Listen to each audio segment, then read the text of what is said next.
Hormuz প্রণালীকে কেন্দ্র করে যুক্তরাষ্ট্র ও ইরানের সামরিক উত্তেজনা চরম পর্যায়ে পৌঁছেছে। নৌপথটির নিয়ন্ত্রণ নিতে মার্কিন বাহিনী দক্ষিণ ইরানের বেশ কয়েকটি বন্দর ও দ্বীপে নতুন করে বিমান হামলা চালিয়েছে। জবাবে মধ্যপ্রাচ্যের বিভিন্ন দেশে থাকা মার্কিন সামরিক ঘাঁটিতে ক্ষেপণাস্ত্র ছুড়েছে ইরানের রেভলিউশনারি গার্ড। গুরুত্বপূর্ণ এই আন্তর্জাতিক পানিপথটির নিয়ন্ত্রণ ও নিরাপত্তা নিশ্চিতে দুই দেশই রয়েছে অনড় অবস্থানে।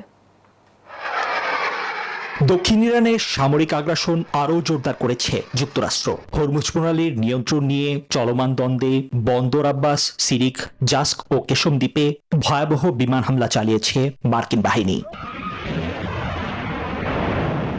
মার্কিন আগ্রাসনের কড়া জবাব দিচ্ছে তেহরানও। মধ্যপ্রাচ্যে থাকা যুক্তরাষ্ট্রের বিভিন্ন সামরিক লক্ষ্যবস্তু ত্যাগ করে পাল্টা ক্ষেপণাস্ত্র ছুড়েছে ইরানের রেভলিউশন গার্ড।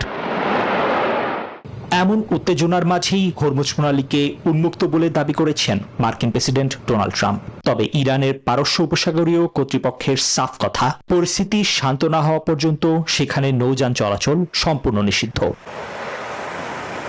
সাবেক মার্কিন কূটনীতিক অ্যালান আয়ার মনে করেন, যুক্তরাষ্ট্রের এই হামলা ইরানের নৌ সক্ষমতাকে খুব একটা দুর্বল করতে পারবে না। হরমুজ প্রণালীর নিয়ন্ত্রণকে ইরান তাদের প্রধান কৌশলগত হাতিয়ার হিসেবে দেখে। তাদের হাতে থাকা অজস্র মিসাইল, ড্রোন ও নৌযান যেকোনো বাণিজ্যিক জাহাজের জন্যই বড় হুমকি। দুই পক্ষের এমন অনড় অবস্থান আর পাল্টাপাল্টি হামলায় নৌপথটিতে জাহাজ চলাচল প্রায় বন্ধের পথে। ফলে নিরাপত্তা শঙ্কায় পুরো অঞ্চল জুড়েই এখন বিরাজ করছে থমথমে পরিস্থিতি। নিবির আমিন, নিউজ 24।